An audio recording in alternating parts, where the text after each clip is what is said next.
Have you ever stood firm in your beliefs while the world mocked you, only to discover that your greatest tormentor would become your most desperate supplicant?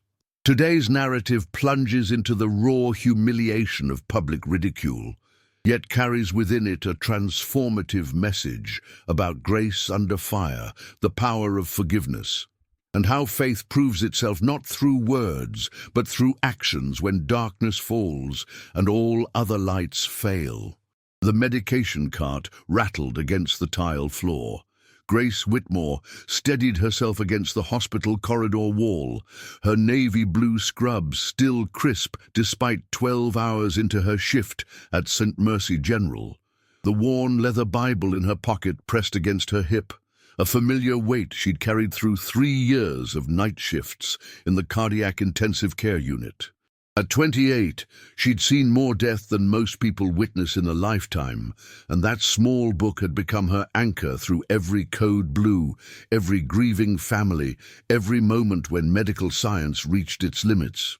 Dr. Harrison Blackwell emerged from the elevator, his silver-streaked hair catching the fluorescent lights.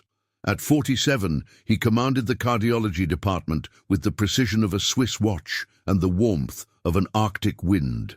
His reputation preceded him through every corridor. Brilliant diagnostician, published researcher, and unapologetic skeptic of anything that couldn't be measured, weighed, or proven in a double-blind study.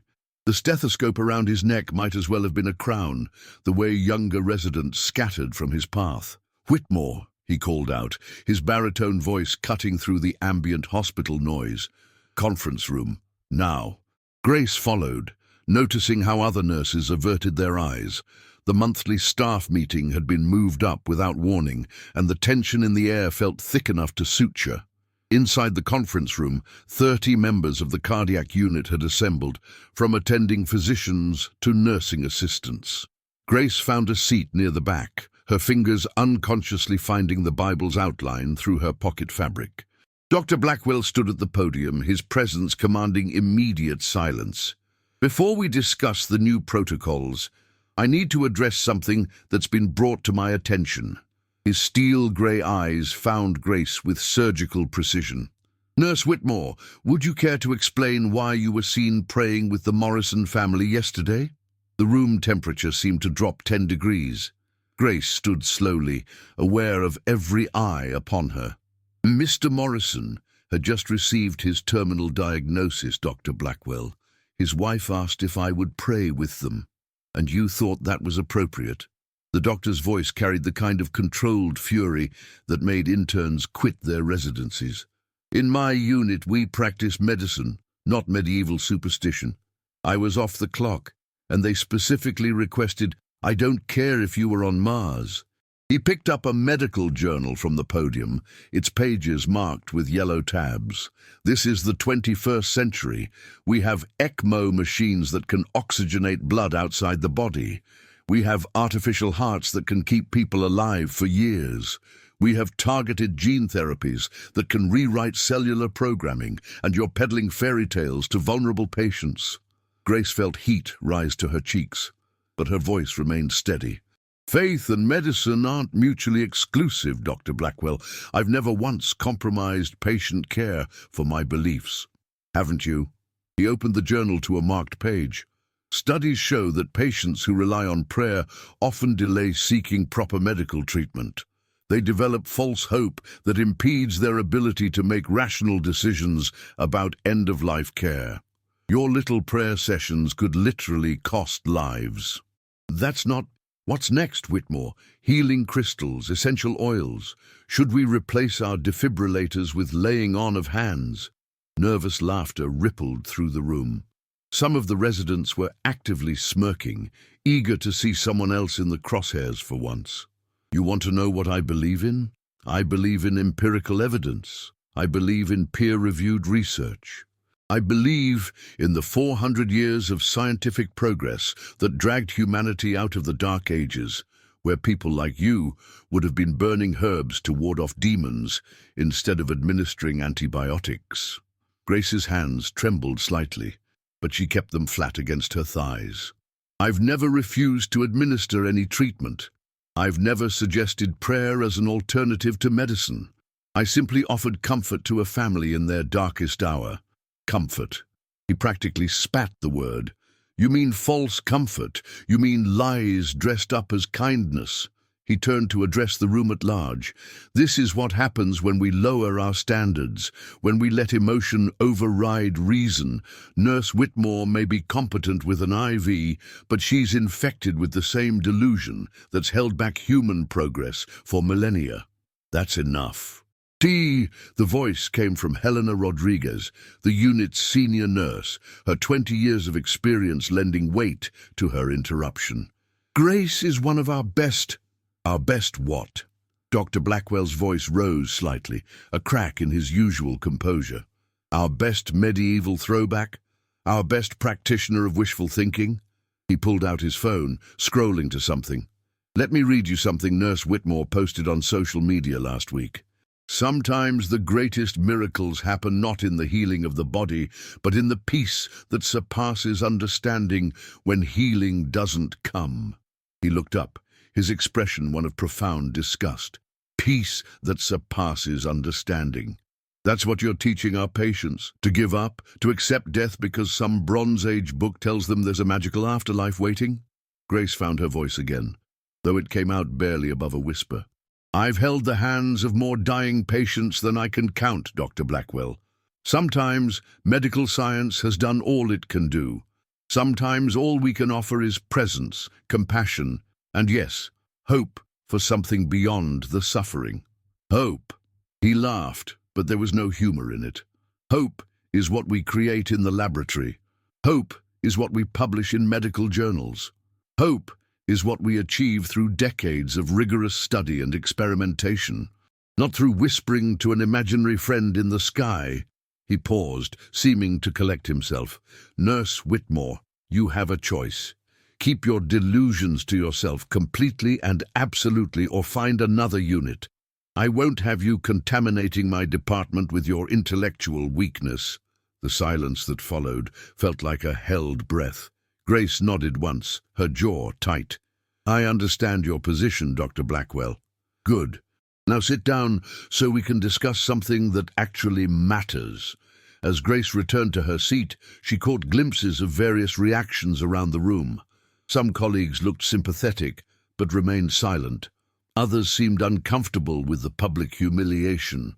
A few appeared to share Dr. Blackwell's disdain, but what struck her most was the young resident in the corner, Dr. James Park, whose eyes held something she couldn't quite identify. He'd been Dr. Blackwell's protégé for 2 years, following him like a shadow, absorbing every word like gospel. But now his expression seemed troubled, as if witnessing his mentor's cruelty had shifted something fundamental in his worldview. The rest of the meeting passed in a blur of protocol updates and case reviews.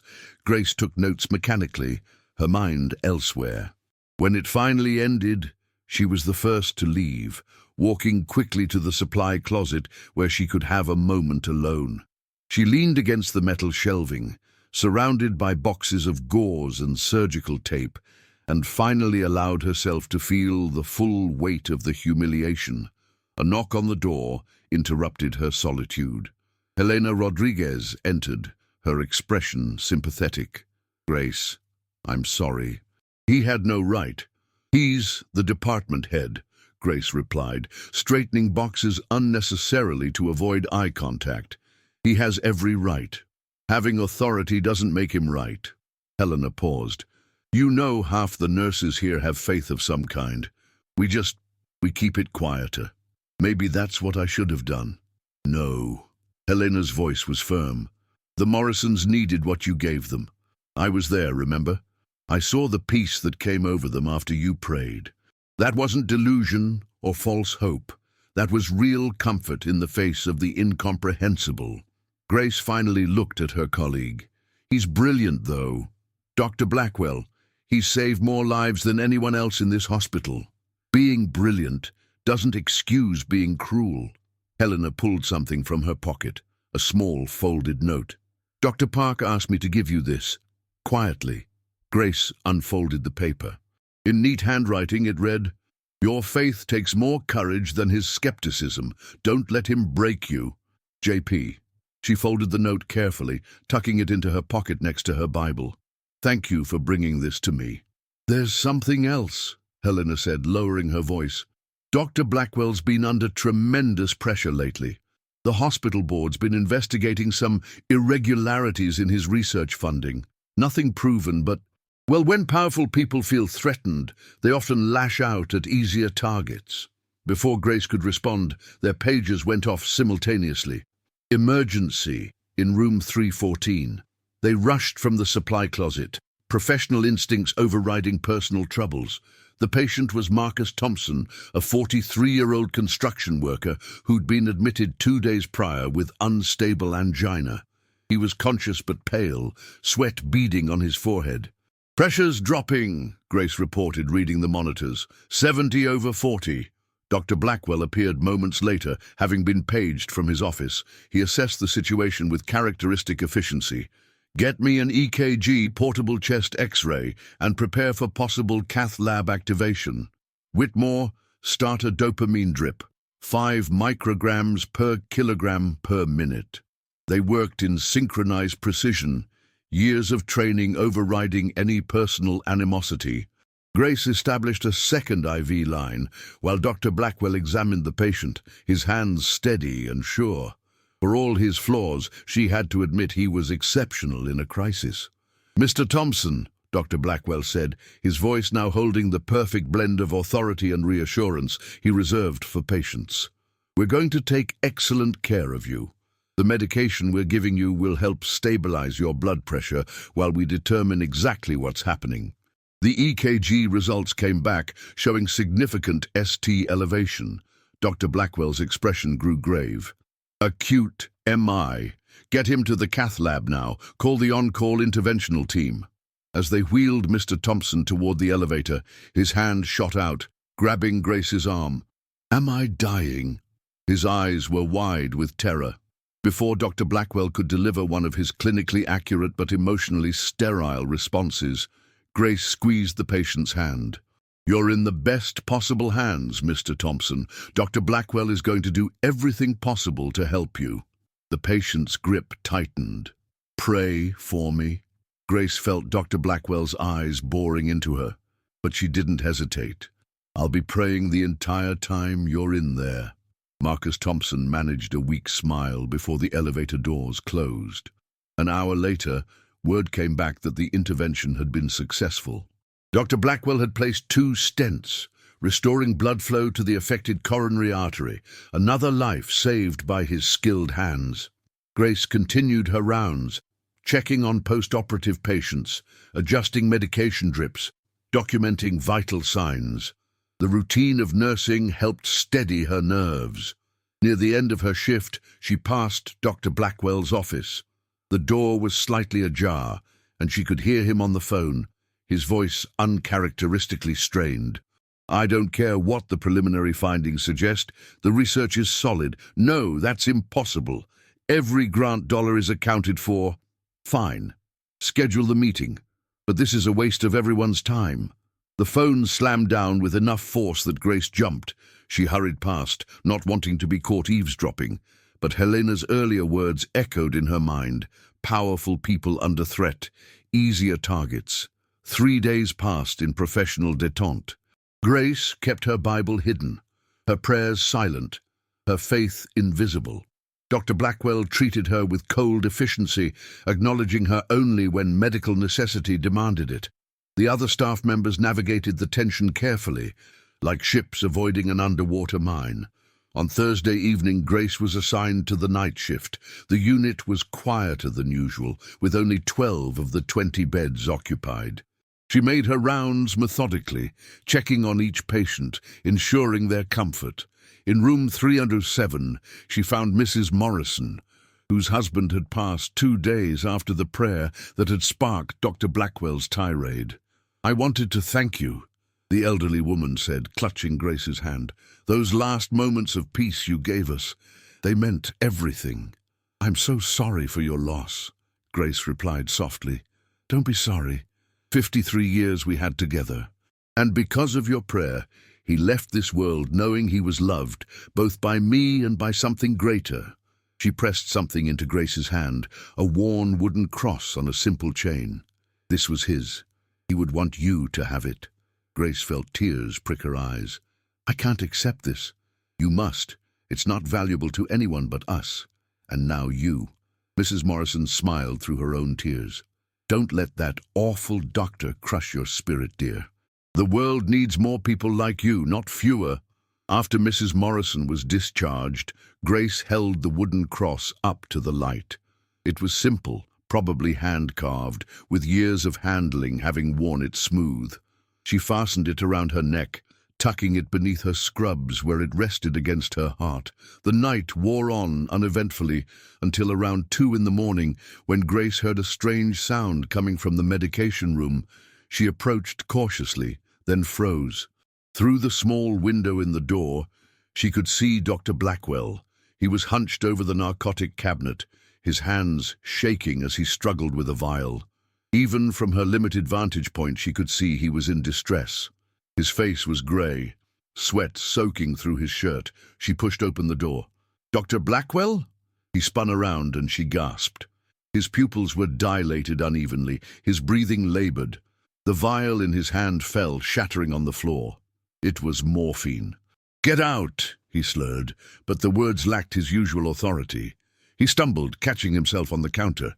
"You're having a medical emergency," Grace said, her training overriding everything else. She moved toward him, but he held up a hand. "Stay away. I don't need your help. Your left pupil is blown. You could be having a stroke or—" She noticed the way he was favoring his right side. "How long have you been having symptoms?" "None of your business." He tried to walk past her but stumbled again. This time Grace caught him, supporting his weight. "We need to get you to the ER." "No!" The word came out as almost a shout. "No hospitals, no doctors, just leave me alone." "I can't do that." "You can, and you will." He pulled away from her, but the effort cost him. He collapsed against the wall, sliding down until he was sitting on the floor.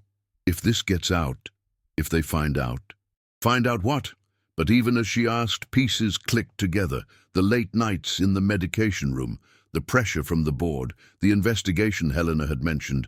"You've been self-medicating." He laughed bitterly.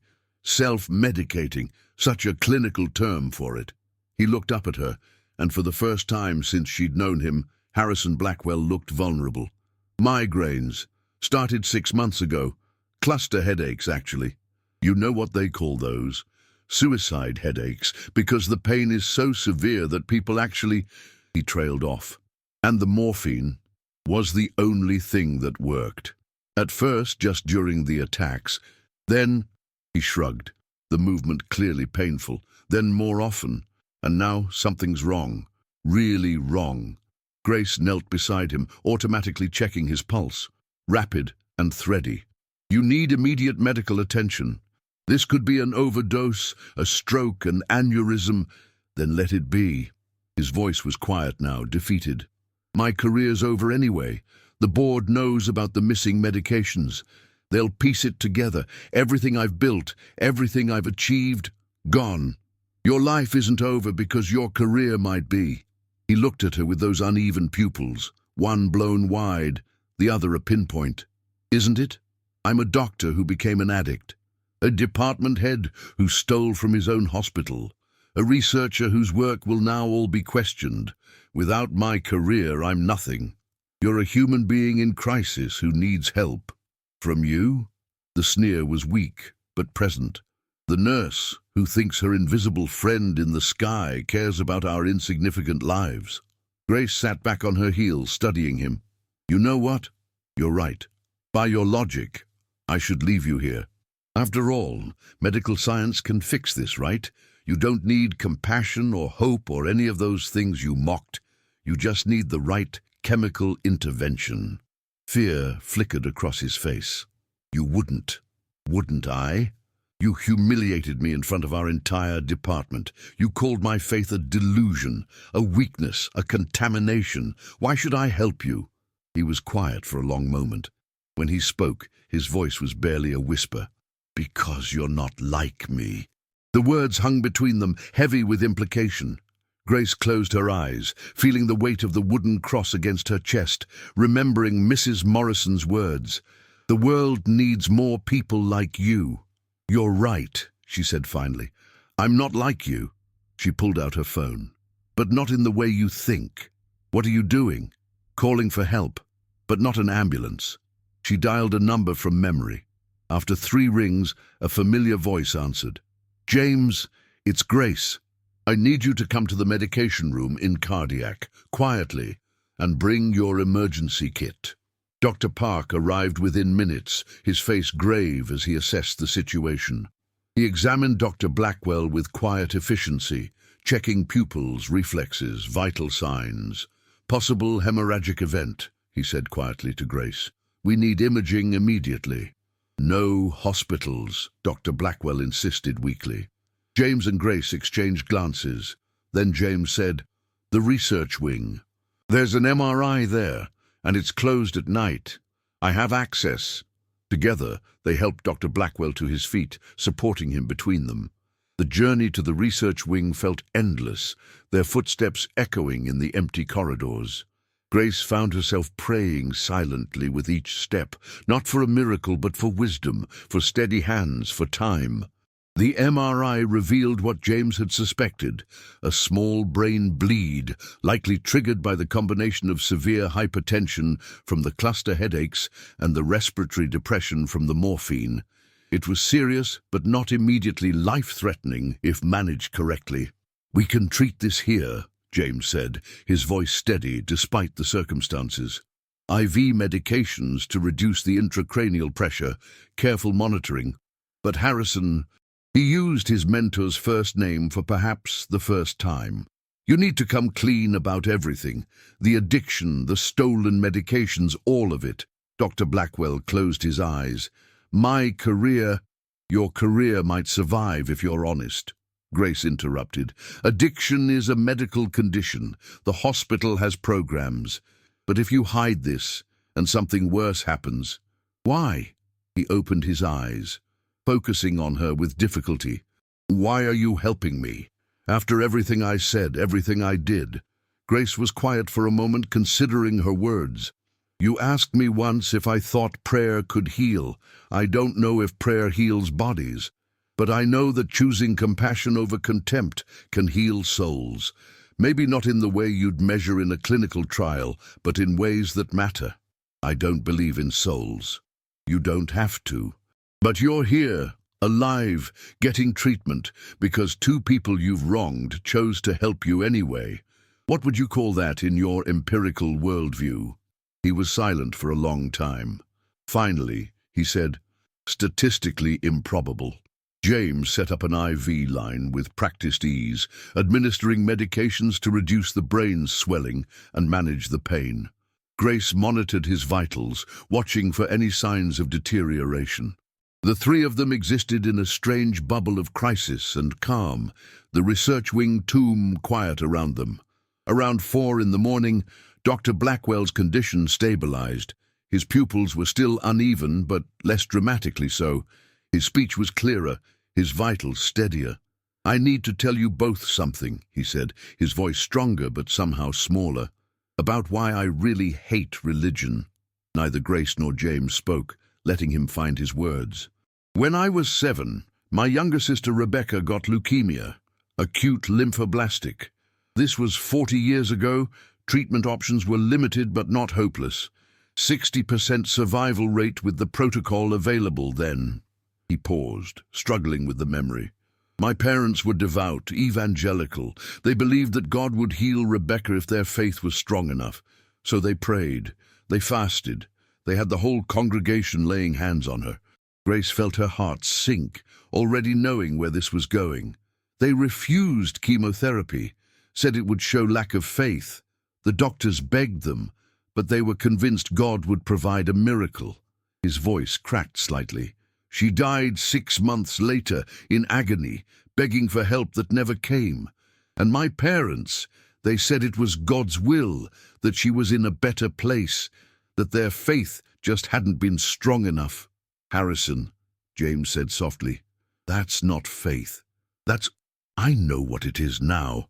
But to a 7-year-old boy watching his sister waste away while his parents prayed over her instead of taking her to the hospital, it was all the same thing. Faith, religion, God. All of it was the enemy that killed Rebecca. Grace found herself blinking back tears. I'm so sorry. No child should have to experience that. I became a doctor to fight against that kind of thinking, to save the children whose parents might choose prayer over medicine, to be the voice of reason in a world full of dangerous delusions. He looked at Grace directly. When I see you praying with patience, all I can see is my parents choosing faith over facts. But I know. Logically, I know. You've never advised anyone against treatment. You've never suggested prayer as an alternative to medicine. But trauma doesn't respond to logic, does it? Another thing that can't be measured empirically but exists nonetheless. They sat in silence for a moment, the weight of revelation settling over them. Finally, Grace spoke. Faith without wisdom is dangerous. But so is intelligence without compassion. Your parents' faith was misguided, tragically so. But you've let that tragedy turn you into someone who causes different kinds of wounds. I know, he admitted. I've known for a while. The investigation, the stress, the headaches, they're all just excuses. I've been angry for 40 years, and I've made that everyone else's problem.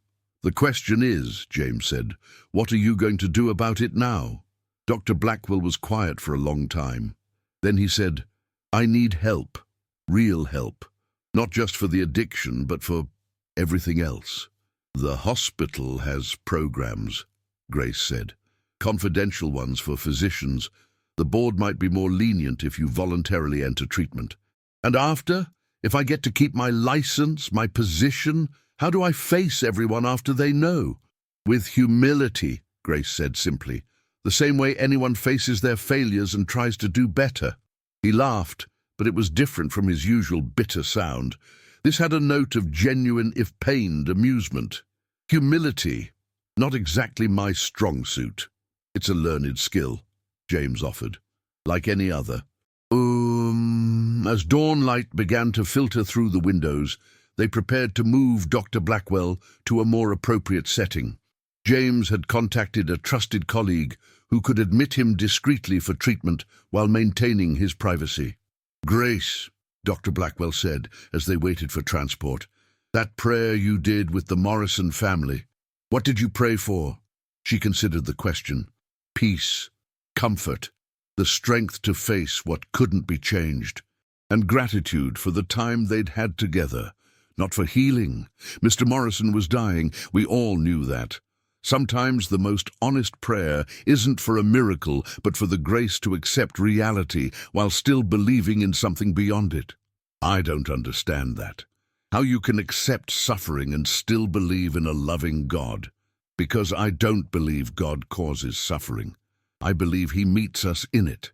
The same way you met your patients in their suffering all these years, even while carrying your own wounds. He was quiet, processing this. I owe you an apology, a public one. The things I said, forgiven, Grace interrupted, already forgiven. Just like that. Just like that, though I wouldn't say no to a more respectful working environment going forward. If I have a going forward. You will, James said with quiet confidence. The board respects your work too much to lose you over something like this, especially if you're getting treatment. As the private medical transport arrived, Dr. Blackwell grabbed Grace's hand. That thing you wear, around your neck, I can see the chain. Grace pulled out the wooden cross, Mr. Morrison's gift. It belonged to a patient. A reminder that faith isn't about perfection or having all the answers. It's about choosing love over fear, even when it costs us everything. Especially then, he said softly, and she realized he was thinking of his sister, of all the ways grief had shaped him into someone he probably never wanted to become. 2 weeks later, Grace was restocking supplies when Helena burst in. You need to see this. The entire cardiac unit staff had been called to another meeting. Grace's stomach tightened, remembering the last time. But when she entered the conference room, she found Dr. Blackwell standing at the podium. He looked different, tired, certainly, but also somehow lighter. The perpetual tension in his shoulders had eased. "I want to address several things," he began without preamble. "First, I owe Nurse Whitmore a public apology. 2 weeks ago in this room, I attacked her faith, her character, and her professionalism. I was wrong on all counts. Grace Whitmore represents the best of what nursing offers, clinical excellence combined with genuine compassion. The fact that her compassion is informed by her faith makes it no less valuable. In fact, recent events have shown me that it makes it more so." The room was dead silent. Grace felt every eye moving between her and Dr. Blackwell. "Second, I need to inform you all that I've been undergoing treatment for prescription drug dependency. This developed as a result of attempting to self-medicate for a chronic pain condition. I take full responsibility for my actions and am committed to my recovery." Gasps rippled through the room. Dr. Blackwell held up a hand. "The hospital board has reviewed my case and given my voluntary admission to treatment, and my ongoing commitment to recovery has allowed me to retain my position conditionally. I will be monitored, regularly tested, and working with a recovery sponsor. That sponsor, incidentally, is Dr. James Park, who has shown me what true loyalty looks like, the kind that tells hard truths rather than enabling destructive behavior." James nodded from his seat, his expression supportive but serious. "Finally," Dr. Blackwell continued, "I want to address the culture of this department. For too long, I've promoted an environment where only certain kinds of strength were valued, where vulnerability was seen as weakness, where different perspectives, whether spiritual, emotional, or philosophical, were dismissed rather than considered. That changes now." He pulled out a piece of paper, reading from it. "Effective immediately, this department will implement the following: monthly support groups for staff dealing with the emotional toll of cardiac care, a chaplaincy program for patients and families who request spiritual support, and a zero-tolerance policy for the kind of intellectual bullying I myself demonstrated." He folded the paper, looking directly at Grace. "Nurse Whitmore, would you be willing to help coordinate the chaplaincy program? Not to push any particular faith, but to ensure that patients who want spiritual support can receive it without judgment." Grace stood slowly. "I would be honored, Dr. Blackwell." "Good. And one more thing." He reached into his pocket, pulling out a small box. "I've been carrying this for 2 weeks, trying to find the right moment." He opened it, revealing a simple silver pin in the shape of a heart with a cross integrated into its design. "This belonged to my sister Rebecca. My parents gave it to her when she was diagnosed. I've hated it for 40 years, but I think she would want someone who understands both faith and medicine to have it, someone who knows they don't have to be enemies." Grace moved forward, accepting the pin with tears in her eyes. "Thank you. I'll wear it with honor." "Wear it with pride," he corrected. "You've earned that." 6 months passed. The cardiac unit at St. Mercy General underwent a quiet transformation. The chaplaincy program flourished, providing comfort to countless families. The support groups helped staff process the daily traumas of cardiac care. And the relationship between Dr. Blackwell and Grace evolved into one of mutual respect and unexpected friendship. On a quiet Tuesday evening, Grace found Dr. Blackwell in his office, staring at a brain scan. "New patient?" she asked. "Old patient," he replied. "Me. 6-month follow-up." He turned the screen toward her. "Complete resolution of the bleed. No lasting damage. James calls it miraculous, though he knows I hate that word. What do you call it?" He considered. "Statistically favorable. But also," he paused, choosing his words carefully, "also something I can't fully explain with science alone. The fact that you found me exactly when you did, that James was available, that we managed to treat it without anyone else knowing until I was ready to come forward. The confluence of events required for me to be sitting here, healthy, employed, and in recovery. The probability is vanishingly small." Some might call that providence. Some might. He leaned back in his chair. I still don't believe in your God, Grace. I may never believe, but I believe in the power of grace, lowercase g, the human kind, the kind you showed me when you had every reason not to. That's enough, Grace said. That's more than enough. A code blue alarm interrupted their conversation. Together they rushed toward the sound. Doctor and nurse, skeptic and believer, united in their common purpose, to save lives, to ease suffering, to meet people in their darkest moments with skill and compassion. As they worked side by side over the coding patient, Grace caught a glimpse of their reflection in the darkened window. Dr. Blackwell, brilliant and broken and healing, herself, faithful and strong and learning. And between them, the patient, someone's loved one, fighting for life, depending on both medical excellence and human kindness. The patient survived. They often did when Harrison Blackwell and Grace Whitmore worked together. The combination of his brilliant mind and her compassionate heart, his scientific precision and her spiritual strength, created something neither could achieve alone. Later, as Grace finished her shift, she found a note on her locker. Dr. Blackwell's handwriting. Thank you for saving me, not just that night, but every day since. Your faith may not be mine, but your example has taught me that there are different kinds of strength, different kinds of wisdom, and different kinds of healing.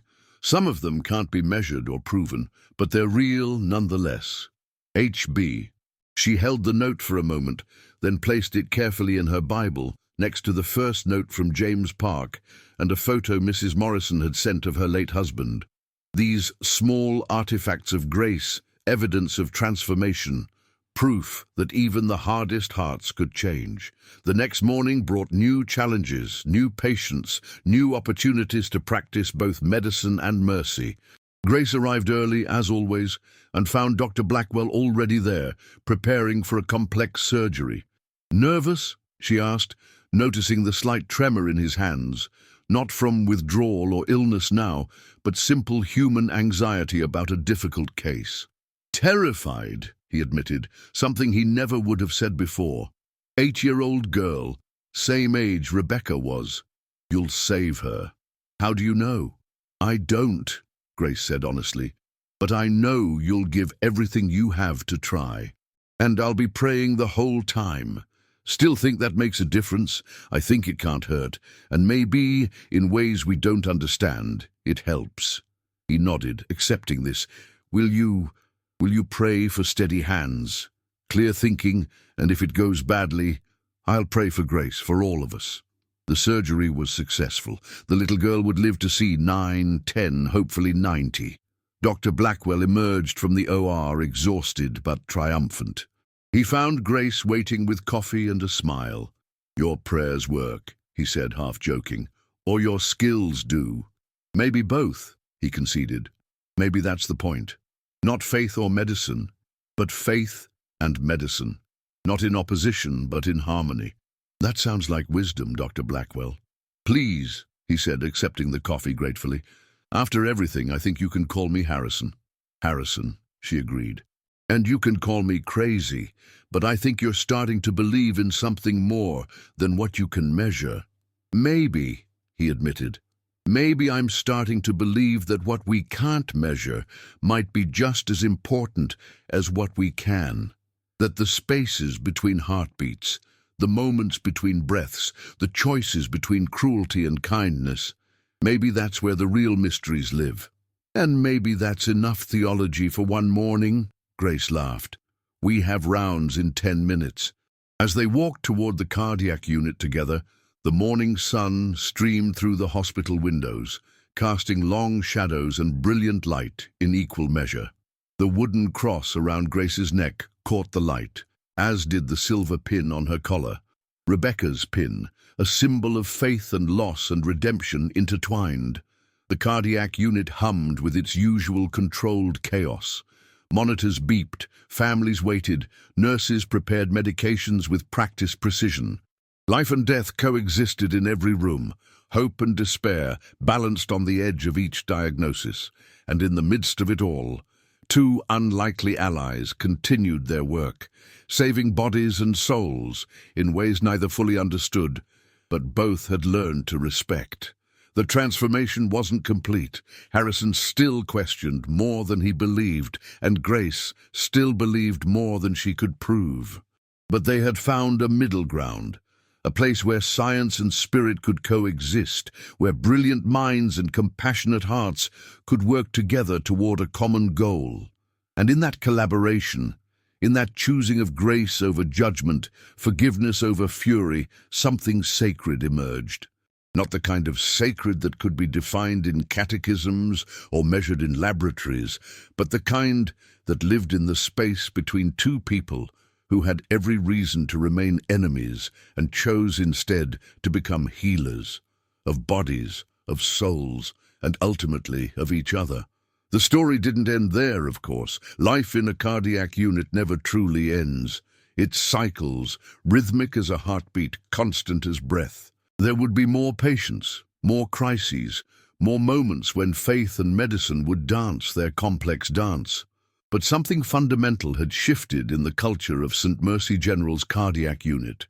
It had become a place where both kinds of healing were honored, where the measurable and the mysterious were given equal respect, where broken people could find wholeness in unexpected ways. And sometimes, late at night when the unit was quiet and the only sounds were the soft beeps of monitors and the whispered prayers of families, Grace would catch Harrison standing at a patient's bedside, his head bowed in something that looked almost like prayer. She never asked him about it. Some transformations were too tender to name, too precious to dissect. Faith, she had learned, wasn't always about certainty. Sometimes it was about standing in the mystery, holding space for the questions, and choosing love over fear again and again until it became less a choice and more a way of being. And perhaps that was the greatest miracle of all. Not that bodies were healed or prayers answered in ways that defied explanation, but that two people could meet in their brokenness and find, against all odds, a grace sufficient for their needs.